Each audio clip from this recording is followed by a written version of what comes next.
అండి అందరికీ. అందరూ ఎలా ఉన్నారు? నేనైతే బాగున్నాను. ఈరోజు ఈ వీడియోలో నేనైతే నా యొక్క డెలివరీ ఎక్స్పీరియన్స్ మీతో అయితే షేర్ చేయాలనుకుంటున్నాను. యాక్చువల్‌గా నిజంగా ఏ సిచ్యువేషన్ అయినా మన వరకు వచ్చి మనం ఫేస్ చేస్తే గానీ ఆ సిచ్యువేషన్ ఇలా అవుతుందని చెప్పేసి ఇంకా మనకు అప్పుడు ఏర్పడుతుంది ఆ సిచ్యువేషన్ గురించి. అందుకే దేని గురించి మనం ముందే ఆలోచించి ఏది ఎక్స్‌పెక్టేషన్స్ అయితే అస్సలు పెట్టుకోకూడదు. ఇంకా ఎందుకు ఇలా అంటుందని చెప్పేసి మీకే ఆశ్చర్యం కావచ్చు. ఇప్పుడు నా డెలివరీ ఎలా జరిగిందని చెప్పేసి మీకైతే డీటెయిల్‌గా ఎక్స్‌ప్లెయిన్ చేస్తాను. యాక్చువల్‌గా నేను ముందే షార్ట్ వీడియోల ద్వారా మీకైతే తెలియజేశాను. నేనైతే నార్మల్ డెలివరీకి ట్రై చేస్తున్నా అని చెప్పేసి.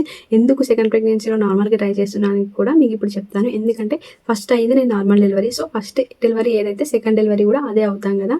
అందుకే ఇంక సెకండ్ టైం ఈజీగా కావడానికైతే నేను ఇంట్లో చాలా ఎక్సర్సైజ్ చేశాను. అలాగే సెకండ్ ప్రెగ్నెన్సీకి ఇంకా నాకైతే ఎవ్వరు దగ్గర లేకుండే నేనే నా ఇంట్లో పని, అలాగే పాపను చూసుకోవడము, ఇంకా పాప బట్టలు ఉతకడం అన్నీ నేనే చేశాను. ఇంక సెకండ్ టైం కదా తొందర అవుతా అని చెప్పేసి ఇంక ఫస్ట్ ప్రెగ్నెన్సీ ఎవరమైనా కేర్‌గా ఉంటాము. మన పక్కన ఎవరో ఒకరు అమ్మ గాని ఎవరైనా ఫస్ట్ ప్రెగ్నెన్సీలో ఇంక పక్కా ఉంచుకుంటాము. ఇంక సెకండ్ ప్రెగ్నెన్సీకి వచ్చేసరికి మనకంటూ ఒక ఎక్స్పీరియన్స్ వస్తుంది కాబట్టి ఇంక మన పని మనం చేసుకోగలుగుతాము. సో, నా విషయంలో కూడా అలానే జరిగింది. ఫస్ట్ ప్రెగ్నెన్సీ అప్పుడు మా మమ్మీ దగ్గర ఉంది. అలాగే మా నాన్నమ్మ వాళ్ళు ఉన్నారు. ఇంక వాళ్ళే దగ్గరుండి నన్ను చూసుకున్నారు. సో, సెకండ్ ప్రెగ్నెన్సీ వచ్చేసరికి నాకొక బాధ్యత ఉంది. ఎందుకంటే నాకు పాప ఉంది. ఇంక తనని స్కూల్‌కి పంపించడం ఇంక నాకొక బాధ్యత అప్పటికే ఏర్పడింది కాబట్టి ఇంక సెకండ్ ప్రెగ్నెన్సీకి నా దగ్గర ఎవరు లేకుండే. ఇంక నాది నేనే సొంతంగా నా పనులు చేసుకున్నాను. ఇక అన్నీ నేనే చేసుకున్నాను. సో, సెకండ్ టైం గదా! తొందరగా ఈజీగా అవుతాను అనుకున్నాను గానీ, అసలు సెకండ్ టైమే చాలా కష్టమైపోయింది నాకైతే. ఇలా అంటుంది ఏందని అనుకోకండి. ఇప్పుడు మీకు డీటెయిల్‌గా నా డెలివరీ ఎలా జరిగిందని ఎక్స్‌ప్లెయిన్ చేస్తాను. యాక్చువల్‌గా మీకు ముందు వీడియోలో పోస్ట్ చేశాను గదా! సిక్స్త్ రోజు మా పెద్ద పాప బర్త్‌డే అయితే సిక్స్త్ రోజు జరిగింది. నాకు మేడం ఈడీడీ డేట్ కూడా అదే రోజు అంటే మేడం చెప్పింది కాదు. నాకు స్కానింగ్‌లో వచ్చిన డేట్ 6థ్ జూలై వచ్చింది. ఇంకా నాకు 10 మంత్స్ ఎప్పుడు పడ్డాయంటే 29థ్ జూన్ రోజు 10 మంత్స్ అయితే పడ్డాయి. ఇంకా స్కానింగ్‌లో ఇచ్చిన డేట్ వరకే మేడం అయితే చూద్దామని చెప్పింది. ఒకవేళ నీకు 29థ్ జూన్ నుంచి 6థ్ జూలై వరకు ఈ మధ్యలో పెయిన్స్‌గా వచ్చినా గానీ, ఉమ్మినీరు లీక్ అయినా గానీ, ఒకవేళ మూమెంట్స్ తగ్గినా గానీ ఇమ్మీడియేట్‌గా హాస్పిటల్‌కి రమ్మని చెప్పింది. ఓకే. సరే అని చెప్పేసి ఇంక మేడం చెప్పే డేట్ వరకే వెయిట్ చేద్దాం అనుకున్నాము. ఇంకా అప్పటి వరకు నాకైతే పెయిన్స్ ఏం తెలియలేదు. ఒకవేళ సిక్స్త్ రోజు మేము హాస్పిటల్‌కెళ్ళి అడ్మిట్ అవుదాం అనుకున్నాం గానీ, ఆ రోజు మా బ్యాడ్ లక్ ఏందంటే ఇంక ఆ రోజు సండే కలిసొచ్చింది. ఇంక సండే రోజు మేడం అసలు హాస్పిటల్‌లో ఉండదు. ఓన్లీ స్టాఫే ఉంటుంది. ఇంగా ఆ రోజు ఇంక మళ్ళీ ఒకవేళ నాకు ఆ రోజు పెయిన్స్ వచ్చినా గానీ మేడం ఇమ్మీడియేట్‌గా వస్తుంటేనేమో గానీ నా బ్యాడ్ లక్ అసలు పెయిన్సే రాలేవు. ఇంక అందులో తొలి ఏకాదశి పండుగ కాబట్టి ఇంక మేడం ఆ రోజు లీవ్‌లో ఉంది. సో, సెవెంత్ రోజు మమ్మల్ని హాస్పిటల్‌లో అడ్మిట్ కమ్మని చెప్పింది. ఇంక మేమైతే ఇంక సిక్స్త్ రోజు నైట్ పాప బర్త్‌డే సెలబ్రేట్ చేశాము. ఇంగ మేము ముగ్గురమే ఇంక చిన్నగా ఇంట్లో కేక్ కట్ చేసుకున్నాము. పెద్దగా గ్రాండ్‌గానైతే ఏం సెలబ్రేట్ చేయలేము. ఇంగ మా అమ్మ వాళ్ళని గానీ, అత్తయ్య వాళ్ళని గానీ ఎవరిని పిలవలేదు. ఇంగ సో, ఆ రోజు వరకే అంటే డెలివరీకెళ్ళే రోజు వరకు కూడా నా పనులు నేనే చేసుకున్నాను. డెలివరీకి హాస్పిటల్‌లోకి కూడా మేము ముగ్గురమే ఎళ్ళాము. ఇంకా సెవెంత్ రోజు ఎర్లీ మార్నింగే ఇంగ రమ్మని చెప్పేసి హాస్పిటల్ స్టాఫ్ అయితే సిక్స్త్ రోజు నైటే కాల్ చేసి చెప్పింది. రేపు ఎర్లీ మార్నింగే రండి అని చెప్పేసి ఇంగ మేమైతే 7:30, 8 కలా ఇంట్లో నేను ఫ్రెష్ అప్ అయిపోయి ఇంగ పాప లేవకముందే నేను ఫ్రెష్ అప్ అయిపోయి ఇంగ నేనైతే హాస్పిటల్‌కెళ్ళడానికి రెడీ అయిపోయాను. ఎందుకంటే ఒక పక్క నాకు వైపు టెన్షన్. ఎందుకంటే మనకు యాక్చువల్‌గా వచ్చే అంటే నార్మల్‌గా ప్రెగ్నెన్సీలో ఉన్నప్పుడు వచ్చే పెయిన్స్ వేరు డెలివరీ టైంలో. అదే ఇంక మనం స్పెషల్‌గా డెలివరీ కోసం వెళ్ళి అక్కడ ఇంజెక్షన్ పెట్టి పెయిన్స్ తెప్పియడం అదెంత రిస్క్ అవుతుందో అని చెప్పేసి ఆ టెన్షన్ నాకు అప్పటికే స్టార్ట్ అయిపోయింది. ఇంక కానీ టెన్షన్ పడుతూ కూర్చుంటే డెలివరీ అయితే కాలేం కదా! మళ్ళీ నేను టెన్షన్ పెట్టుకుంటే మళ్ళీ నాకు బీపీ ఎక్కువై ఇంగా లోపల బేబీకి ఏమైనా ఇబ్బంది అవుతుందని చెప్పేసి ఇంగ ఆ టెన్షన్‌తోనైతే కొంచెం ఇంగ లోపల టెన్షన్ పడుతున్నా గానీ బయటకైతే కామ్‌గా ఉన్నాను. ఇంకొక వైపు ఇంకో టెన్షన్ ఏంటంటే నేను డెలివరీకి వెళ్తున్నప్పుడు కూడా మేము ముగ్గురమే వెళ్ళాము. నా పక్కన ఎవరు లేరన్న బాధ ఒకటి. లిటరల్‌గా నాకైతే ఫుల్ ఏడ్చేశాను. ఇంక అప్పుడే మా మమ్మీ కాల్ చేస్తుంటే నాకైతే ఇంకొక వైపు ఏడుపు ఆగలేదు.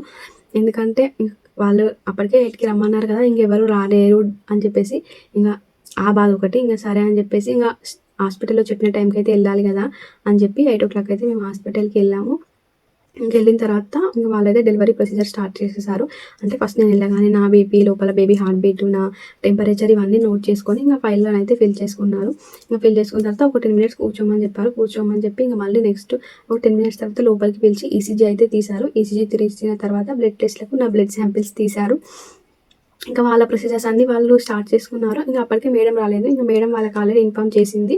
ఏంటంటే నేనొచ్చేసరికి ఇంక బ్లడ్ టెస్ట్, ఈసీజీ అవన్నీ తీసి ఇంక రిపోర్ట్స్ అన్నీ పెట్టండి. నేనొచ్చి చూస్తా అని చెప్పింది. ఇంక వాళ్ళైతే అన్నీ తీసేసుకున్నారు. ఇంక ఈసీజీ తీసిన తర్వాత ఇంక నాకైతే ఇంక హాస్పిటల్‌లో డ్రెస్ ఇస్తారు కదా! అదైతే వేసుకోమని చెప్పారు. Labour dress. ఇంక వేసుకున్న తర్వాత మాకు 9:30 కల్లా రూమ్ అయితే అలాట్‌మెంట్ చేశారు. ఎందుకంటే లేబర్ పెయిన్స్ వస్తాయి కాబట్టి ఇంక నేను రెస్ట్ తీసుకోవడానికి కొంచెం బెడ్ లాంటిది ఉండాలి. అని చెప్పేసి నాకు రూమ్ అలాట్మెంట్ చేశారు 9:30 అలా. ఇంకా నన్ను పైకి షిఫ్ట్ చేశారు. ఇంకా అస్సలు నాకు పెయిన్స్ అనేది ఇండ్యూస్ కాలేవు. ఇంకా పెయిన్స్ ఇండ్యూస్ కాలేదు కాబట్టి 9:30కి రూమ్లోకి షిఫ్ట్ అయ్యాక ఒక ట్యూబ్ లాగా ఉంది వైట్ కలర్లో, దాన్ని అయితే లోపలికి ఇండ్యూస్ చేశారు బేబీ కిందికి డ్రాప్ అవ్వడానికి. ఇంకా దాన్ని అది ఇండ్యూస్ చేశాక ఒక 1/2 అవర్ అలా రైట్ సైడ్ తిరిగి పడుకోమన్నారు, ఎటు కదలకుండా. ఇంకా నేను అలా పడుకున్న తర్వాత మళ్ళీ సిస్టర్ వచ్చి అడిగింది ఏమైనా పెయిన్స్ స్టార్ట్ అయ్యాయని చెప్పేసి. కొంచెం కూడా పెయిన్స్ ఏర్పడతలేవు. ఇంకా 10:30 కల్లా మేడం వచ్చి చెక్ చేసింది. అసలు బేబీ కొంచెం కూడా డ్రాప్ అవ్వలేదు కిందికి. ఇంకా నువ్వు చాలా ఎక్సర్సైజ్ చేయాలని చెప్పింది. ఇంకా నేనైతే మళ్ళీ ఇంకా మీకు రీసెంట్గా పోస్ట్ చేశాను కానీ నేను ఎలా ఎక్సర్సైజ్ చేశానని చెప్పేసి.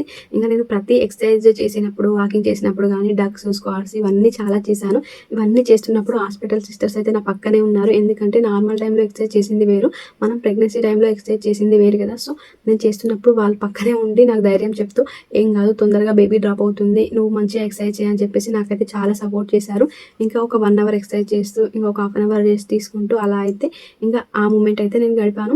ఒక 12 కల్లా ఇంకా కొంచెం రెస్ట్ తీసుకుందామని చెప్పేసి రూమ్లోకి వచ్చాను. ఇంకా ఆ కొద్దిసేపు అయితే నాకు చేతికి సెలైన్ పెట్టారు. ఇంకా మధ్యలో అసలు హాస్పిటల్లో వీడియోస్ తీయడానికి ఎవరు లేకుండే మేము ముగ్గురమే ఉన్నాము. ఒక మధ్యాహ్నానికి అలా వచ్చేసరికి 11 ఆ టైంలో మా అత్తయ్య వాళ్ళు, మా అమ్మ వాళ్ళు వచ్చారు. కానీ ఇంకా వాళ్ళ టెన్షన్ వాళ్ళకు ఉంది. ఇంకా అందుకే వాళ్ళకైతే వీడియోస్ తీయమని ఏం చెప్పలేదు. ఇంకా 12 కల్లా మళ్ళీ సిస్టర్ చెక్ చేసింది. ఇంకా తను నాకు ఏం ఇన్ఫామ్ చేయలేదు బేబీ డ్రాప్ అయింది, డ్రాప్ అవ్వలేదు అని చెప్పి. ఇంకా తను మళ్ళీ మేడంకే చెప్పింది. కొంచెం నాకు చెప్తే కొంచెం హోప్ ఉండేది కదా. సో బేబీ కొంచెం డ్రాప్ అయింది, ఇంకా కొంచెం నేను ట్రై చేస్తే ఓకే బెటర్ అవుతుందని చెప్పేసి నాకు కొంచెం హోప్ ఉండేది. కానీ తను నాకు ఏం ఇన్ఫామ్ చేయలేదు. 12 మళ్ళీ ఒక 1/2 అవర్ రెస్ట్ తీసుకొని మళ్ళీ ఎక్సర్సైజ్ చేశాను. ఇంకా వాళ్ళు ఈ గ్యాప్లో కూడా 1/2 అవర్కి ఒకసారి, 40 మినిట్స్కి ఒకసారి నా బేబీ యొక్క హార్ట్ బీట్ అయితే చెక్ చేస్తూనే ఉన్నారు. ఇంకా ఎందుకంటే నేను ఎక్సర్సైజ్ చేస్తే మళ్ళీ లోపల బేబీకి ప్రెజర్ పడి మళ్ళీ హార్ట్ బీట్ డౌన్ అయిపోయినా కానీ, ఒకవేళ బేబీ లోపల మోషన్ పాస్ చేసినా కానీ ఇబ్బంది అవుతుంది అని చెప్పేసి ఇంకా ప్రతి 1/2 అవర్కి ఒకసారి అయితే వాళ్ళు లోపల బేబీ యొక్క హార్ట్ బీట్ అయితే చెక్ చేస్తూ నోట్ చేసుకుంటున్నారు. నెక్స్ట్ ఇంకా మధ్యాహ్నం మళ్ళీ ఒకసారి మేడం వచ్చింది చెక్ చేయడానికి.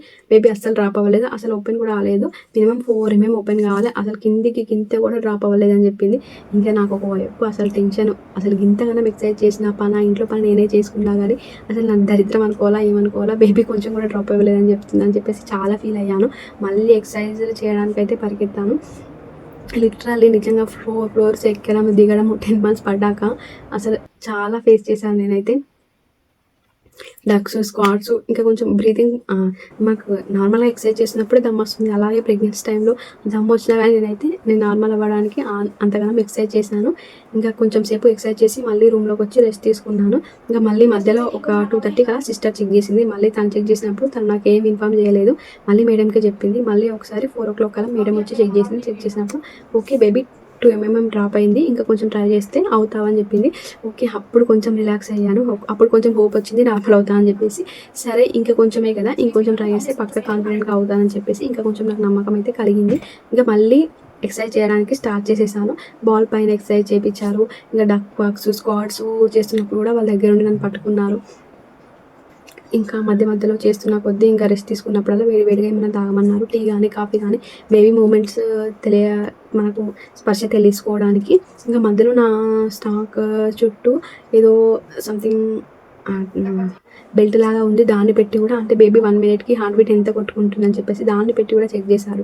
ఎందుకంటే వాళ్ళ టెన్షన్ వాళ్ళకు ఉంటుంది కదా. ఎందుకంటే మనం డెలివరీకి హాస్పిటల్లో అడ్మిట్ అయినప్పుడు ఇంకా ఒకవేళ లోపల బేబీకి ఏమైనా ఇబ్బంది అయినా కానీ మనం అరిచేది హాస్పిటల్ స్టాఫ్ మీదనే కాబట్టి ఇంకా వాళ్ళు ఈచ్ అండ్ ఎవ్రీ సెకండ్కి ఇంకా నా బేబీ పైన, నా పైన వాళ్ళైతే చాలా కేర్ చూపించారు. ఇంకా లాస్ట్కి మళ్ళీ ఒకసారి 5:30కి అయితే మేడం వచ్చింది. మేడం వచ్చి మళ్ళీ చెక్ చేసింది. ఇంకా మేడం మళ్ళీ చెక్ చేసినప్పుడు సేమ్ సిచ్యువేషన్ రిపీటెడ్, బేబీ అంతే ఉంది, ఇంకా అసలు డ్రాప్ అవ్వలేదు, ఓకే మార్నింగ్ వరకు అవుతావు అని చెప్పేసింది. ఇంకా సరే అని చెప్పేసి ఇంకా మళ్ళీ కొద్దిసేపు ఎక్సర్సైజ్ చేశాను. నేనైతే లిటరల్గా ఒకటే ఫీల్ అయ్యాను, నిజంగా ఇంతగానం ఎక్సర్సైజ్ చేసినా అసలు బేబీ డ్రాప్ అవ్వలేదు అని చెప్పేసి. అసలు బేబీ ఎందుకు డ్రాప్ అవ్వట్లేదు, ఇంతగానం ట్రై చేస్తున్నాను కదా అన్న ఆలోచన వచ్చింది. కానీ ఇంకా మనకు ఏం తెలియదు కదా అని చెప్పేసి నేనైతే సైలెంట్గా ఉన్నాను. ఇంకా మేడం అయితే ఏం క్వశ్చన్ రైజ్ చేయలేదు. కానీ నిజంగా నార్మల్ డెలివరీకి ట్రై చేస్తున్నప్పుడు అసలు మన బాడీ మనది కాదనుకోవాలి, ఎందుకంటే సిస్టర్స్ చెక్ చేస్తారు, మేడం వస్తుంది కాబట్టి. అసలు నిజంగా ఇలాంటి సిచ్యువేషన్ అసలు నార్మల్ డెలివరీ అంటేనే ఇంకా సెకండ్ టైం చాలా భయం వేసింది. కానీ కొంచెం నార్మల్ అయితే ఇంకా మనం గట్టిగా ఉంటాం కదా అని చెప్పేసి అదొక నమ్మకము అంతే. కానీ ఇక కొంచెం తొందరగా అయితే బెటర్గా ఫీల్ అవుతా కదా అని చెప్పేసి అనుకున్నాను. కానీ పెయిన్స్ వచ్చేటప్పుడే అవుతాము, ఇంకా మనం తలుచుకుంటే అయ్యే డెలివరీ కాదు కదా అని చెప్పేసి మళ్ళీ కామ్ అయిపోయాను. ఇంకా నాకు ఇంజెక్షన్ ఇచ్చినా కానీ ఇంకా మేడం సెలైన్లో ఒక ఇంజెక్షన్ పెట్టమని చెప్పింది సిస్టర్ని. సెలైన్లో ఇంజెక్షన్ ఇచ్చినా కానీ నాకు పెయిన్స్ వస్తున్నాయి. జస్ట్ ఒక 5 మినిట్స్ కూడా పెయిన్ ఉంటలేదు, 2 మినిట్స్ పెయిన్ ఇలా వస్తుంది పోతుంది, కాన్స్టెంట్గానైతే పెయిన్ ఉంటలేదు. సిస్టర్స్ కూడా నన్ను అడుగుతున్నారు, ఇంతగానం చేసినా కానీ నీకు పెయిన్స్ వస్తలేవని. అంటే అసలు నువ్వు ఎంతసేపు కష్టపడితే డెలివరీ అవుతావు అని చెప్పేసి ఇంకా వాళ్ళు మళ్ళీ నన్నే క్వశ్చన్ రేజ్ చేయడం, వాళ్ళ డౌట్స్కి నా డౌట్స్కి ఇంకా నాకైతే మైండే అసలు అప్సెట్ అయిపోయింది. ఎందుకంటే ఇంజెక్షన్ తెచ్చినప్పుడన్నా పెయిన్స్ రావాలి, అసలు నాకు పెయిన్సే రాలేదు. వస్తుంది కానీ లిటరల్లీ జస్ట్ వస్తూ పోతూ ఉందన్నమాట. మనం బాల్ కింద డ్రాప్ చేసినంతసేపు కూడా పెయిన్ ఉండలేదు. మళ్ళీ 5:30 అలా మేడం వచ్చి వెళ్ళిపోయింది కదా. తర్వాత మళ్ళీ ఒక ట్యూబ్ ఇండ్యూస్ చేశారు, ఇంకా కొంచెం తొందరగా బేబీ డ్రాప్ అవ్వడానికి. ఇంకా సేమ్ అది ఇచ్చిన తర్వాత మళ్ళీ అటు తిరిగి పడుకోమన్నారు, కదలకుండా పడుకున్న తర్వాత ఇంకా మళ్ళీ నార్మల్ పొజిషన్లోకి వచ్చి కొద్దిసేపు అయితే వాకింగ్ అది చేసేసాను. ఇంకా నైట్ మేడం 7:30కి వచ్చింది, అంటే తను డ్యూటీ టైం అయిపోయింది. ఇంక వెళ్ళిపోయేటప్పుడు వచ్చి చెప్పింది, మళ్ళీ చెక్ చేసి చెప్పింది, బేబీ అంతే ఉంది, డ్రాప్ అవ్వలేదు, ఓకే మార్నింగ్ వరకు అవుతావు, ధైర్యంగా ఉండు. ఆలోపు నైట్ అయితే నీకు నైట్ డ్యూటీ సిస్టర్స్ ఇప్పుడు షిఫ్ట్ మారుతారు కదా, వాళ్ళు వస్తారు. ఒకవేళ నీకు మూమెంట్స్ తగ్గినా కానీ, ఒకవేళ ఏమైనా అనిపించినా కానీ వాళ్ళకి ఇన్ఫామ్ చేయి, ఇంకా స్టాఫ్ వస్తారు నాకు ఇన్ఫామ్ చేస్తారు, నేను వస్తాను అని చెప్పేసి ఇంకా మేడం అయితే వెళ్ళిపోయింది. ఓకే, ఇంకా మేడం చెప్పింది కదా, ఇంకా నైట్ పెయిన్స్ ఎట్లా వస్తాయో అని చెప్పేసి ఆ భయం ఎక్కువైపోయింది నాకు.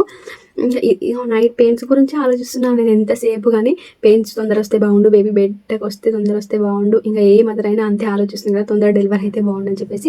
నా విషయంకి వచ్చేసరికి నేను కూడా అంతే ఆలోచిస్తాను.